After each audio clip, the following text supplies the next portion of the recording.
welcome back. It's me again. Today's video is inspired by you, everybody that had something to say about the mini hoop houses. I'm so glad that you guys are as excited about them as I am because I think they're amazing and they really truly have been a game changer for us this season. So I'm gonna make a little bit of a video. I kind of owe it to you guys because I didn't do a how-to when we were building them. This past year's been a little bit crazy, I mean, for everybody, given what's going on in the world, but also for myself personally because I've been struggling with my health and I just haven't been really motivated to do videos. So I did include a video a few months ago that kind of had like a few short clips of us putting these things together, but not really. So I'll link that down below, but now I'm going to give you a bit of an explanation. So let's check it out. So here's a look inside. Now these guys are, I believe they're 6 feet long by 4 feet wide. And the hoops, I believe, must be 8 feet long then because they are bent over into an archway that I can almost sort of halfway stand up in. It's a little under 4 feet tall and I'm 5'5", so I can get in there and crouch over or bend over to weed or harvest or plant because that is what position I would be in anyways, and therefore I do not need to stand, so it's fine for me. Maybe not for anybody, but you know.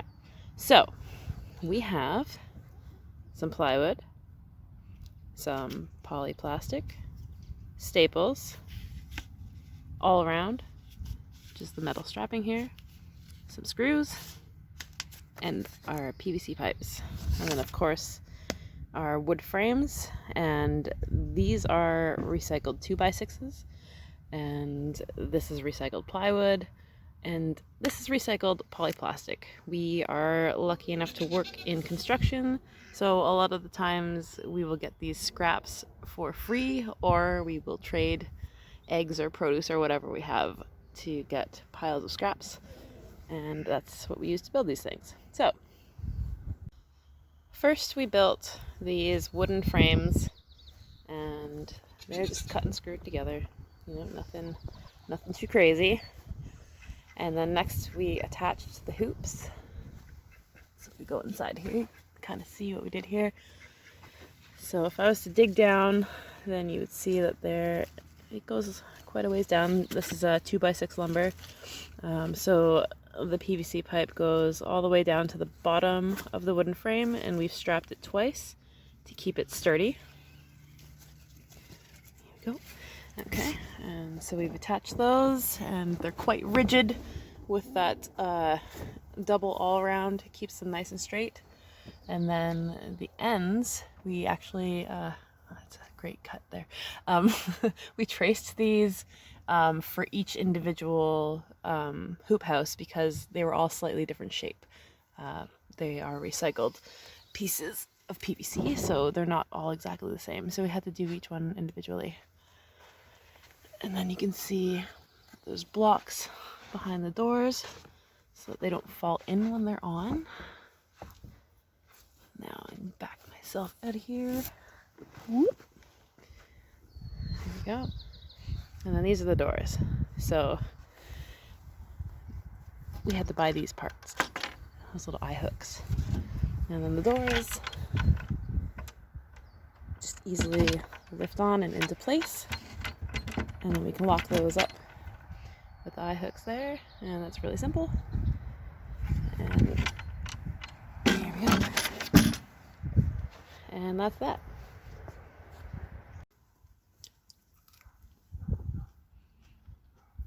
Spinach. Okay, so now why did we decide to do these tiny, short little mini hoop houses? Well, let me tell you. We live in the Fraser Valley, and if you haven't been here, then you wouldn't know about the insane winds that we get. We're pretty close to coastal here. We're about 100 kilometers inland, and the winds that we get in the wintertime will just demolish anything that is not properly affixed, which we discovered almost every year that we were here with various different greenhouse designs that we've been through, all of which we lost to the water across the street. So, to prevent our things over here from ending up over there in the water, we have to really consider making things very, very aerodynamic or impossible to move. So we kind of tried to do a little bit of both with these things. They're a little bit buried into the ground and they've got a bit of flex to them, but because of the shape of them, the wind just goes right over top. So that worked out really great. Between those, and we finally got a greenhouse design that can withstand the wind. And it did, actually, before we put the RV there. We did go through an entire winter and it didn't move at all.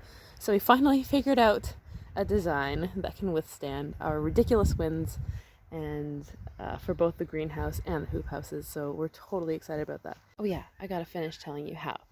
So we built these frames, and then we attached the hoops with the all-around, and then we used, I think it was a little bit over half a sheet of plywood, and we traced the ends individually for each hoop, and we cut those out, and then we cut the doors out of them once they were attached and the poly was already attached and everything. So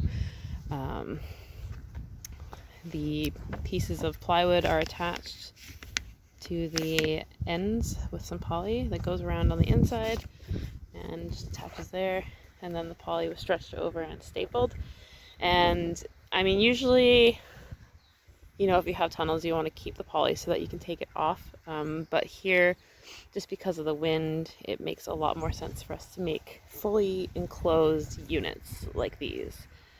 So what about in the summertime when it's like high 30s or hundreds, whatever it is in American, but yeah, we get some pretty intense heat here also. So I'm not really intending yet to move them once the summer comes. What I'm hoping that I can do is either find some shade cloth to put over them and see if I can maybe grow some sort of greens through the summer, because in the summer here it is way too hot to grow lettuce or spinach or anything like that. But I feel sort of confident that I might be able to create microclimates that can handle it. So I'm going to experiment, and in these ones here behind me, what I'm going to try and do is grow some pickling cucumbers. It's a smaller variety of plant, and vining. So I want to try and vine them over the inside of the hoop houses, so it'll keep the rain off of them, so hopefully they'll last the whole season. And what I'm hoping is that it will create shade inside of there, but allow the wind to flow through, because we always have wind here. So theoretically it should be cool enough in there to possibly grow spinach or lettuce or whatever we can try. I'm gonna try it. Oh, good timing.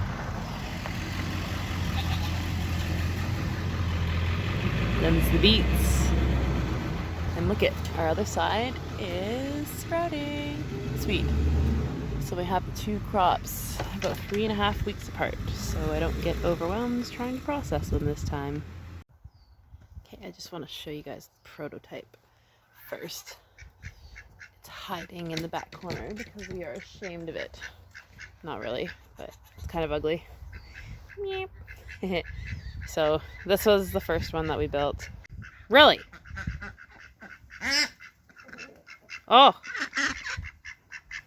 Are you offended?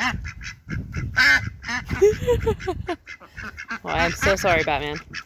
I'm just making a bit of a video here. I'll be out of your way in a minute. Well, okay, so anyways. Yeah, our prototypes.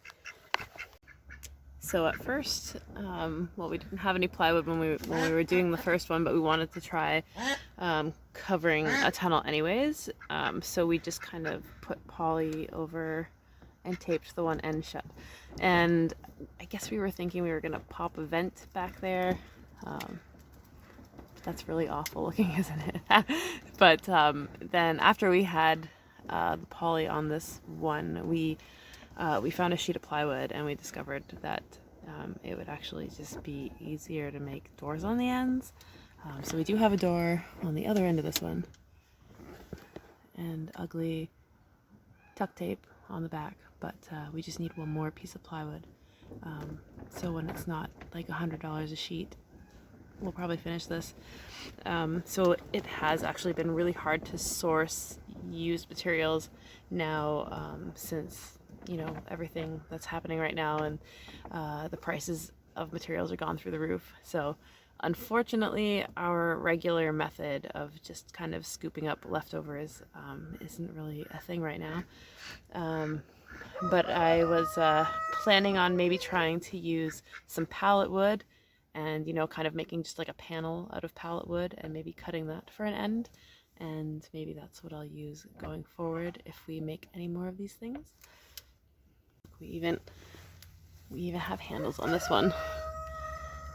We used some copper leftovers from another job, and we made some handles so we can lift these up, but we discovered that we can lift them up without the handles, so it's not like we're gonna move them often. They probably weigh, I don't know, maybe 30 or 40 pounds each.